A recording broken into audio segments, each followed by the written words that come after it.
আলাইকুম প্রিয় শিক্ষার্থীবৃন্দ, আশা করি তোমরা ভালো আছো। আজ আমি আলোচনা করব ফিনান্স, ব্যাংকিং ও বীমা প্রথম পত্রের পঞ্চম অধ্যায়ের কিছু টপিক নিয়ে। প্রথমেই জানব মজুদ বা ইনভেন্টরি কি। মজুদ বলতে কাঁচামাল, আংশিক প্রস্তুত পণ্য ও সম্পূর্ণ প্রস্তুত দ্রব্য প্রভৃতি পণ্যের মজুদকে বোঝায়। একটি উৎপাদনকারী প্রতিষ্ঠানের উৎপাদন কাজ চালাতে বা সচল রাখতে মজুদ পণ্য গুরুত্বপূর্ণ ভূমিকা পালন করে থাকে। আবার বিক্রয় প্রতিষ্ঠান ক্রেতাদের চাহিদা পূরণের জন্য সম্পূর্ণ প্রস্তুতকৃত পণ্য দ্রব্যের মজুদ গড়ে তোলে। এখন আমরা জানব কাম্য মজুদ পণ্যের পরিমাণ এবং মিতব্যয়ী ফরমায়েশ পরিমাণ কাকে বলে। কাম্য মজুদ পণ্যের পরিমাণ: যে পরিমাণ মজুদ পণ্য সংরক্ষণ করলে মোট মজুদ ব্যয় সবচেয়ে কম হয় এবং উৎপাদন সচল থাকে তাকে কাম্য মজুদ পণ্যের পরিমাণ বলে।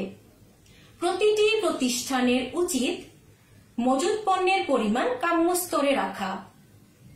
মজুদ পণ্য ব্যবস্থাপনার মূল উদ্দেশ্য বা লক্ষ্য হল প্রতিষ্ঠানের উৎপাদন কাজ যাতে সচল থাকে তার জন্য প্রয়োজনীয় পরিমাণ মজুদ পণ্য সংরক্ষণ করা, যাতে মজুদ সম্পর্কিত ব্যয়সমূহ সবচেয়ে কম হয়। মজুদ সম্পর্কিত ব্যয়সমূহ হচ্ছে দুই ধরনের, যথা ফরমায়েশ ব্যয় বা অর্ডারিং কস্ট এবং বহন ব্যয় বা ক্যারিং কস্ট।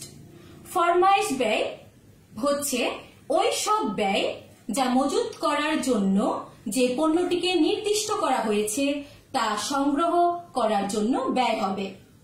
বহন ব্যয়: বহন ব্যয় বা ক্যারিং কস্ট বলতে মজুদ ধরে রাখার জন্য যে সমস্ত ব্যয় সম্পাদন করা হয় তার সমষ্টিকে বোঝায়। মিতব্যয়ী ফরমায়েশ পরিমাণ বা ইকোনমিক অর্ডার কোয়ান্টিটি কাকে বলে?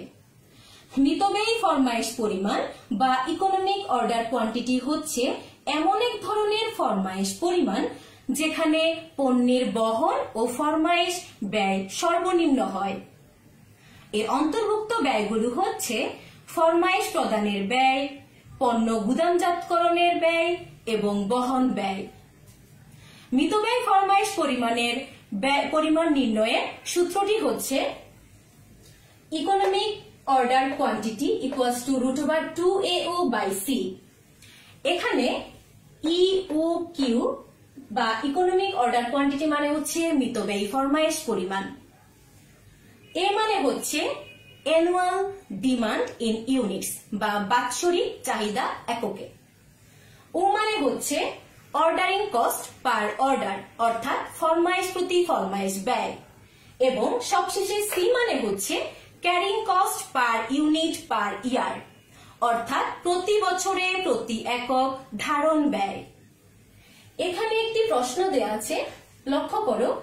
XYZ কোম্পানি একটি পণ্য বিক্রয়কারী প্রতিষ্ঠান। নিম্নের তথ্য হতে উক্ত প্রতিষ্ঠানের মিতব্যয়ী ফরমায়েশ পরিমাণ নির্ণয় করো। এখানে বার্ষিক চাহিদা দেয়া আছে 12,000 একক অর্থাৎ এটি এর ভ্যালু। ফরমায়েশ প্রতি ব্যয় দেয়া আছে 100 টাকা অর্থাৎ এটি ও এর ভ্যালু। একক প্রতি মজুদ করার ব্যয় দেয়া আছে 15 টাকা অর্থাৎ এটি সি এর ভ্যালু। এখন EOQ বা মিতব্যয়ী ফরমায়েশ পরিমাণ নির্ণয়ের সূত্রটিতে A, O এবং C এর ভ্যালু বসালেই EOQ এর মান বের হয়ে যাবে। এখানে EOQ এর মান বের হয় 400 একক। আশা করি বুঝতে পেরেছ। নেক্সট ক্লাসে আমি নেক্সট ম্যাথগুলো নিয়ে আলোচনা করব। আজকের ক্লাস এ পর্যন্তই। সুস্থ থাকো, ভালো থাকো এই কামনা করি মহান প্রতিপালকের কাছে। আল্লাহ হাফেজ।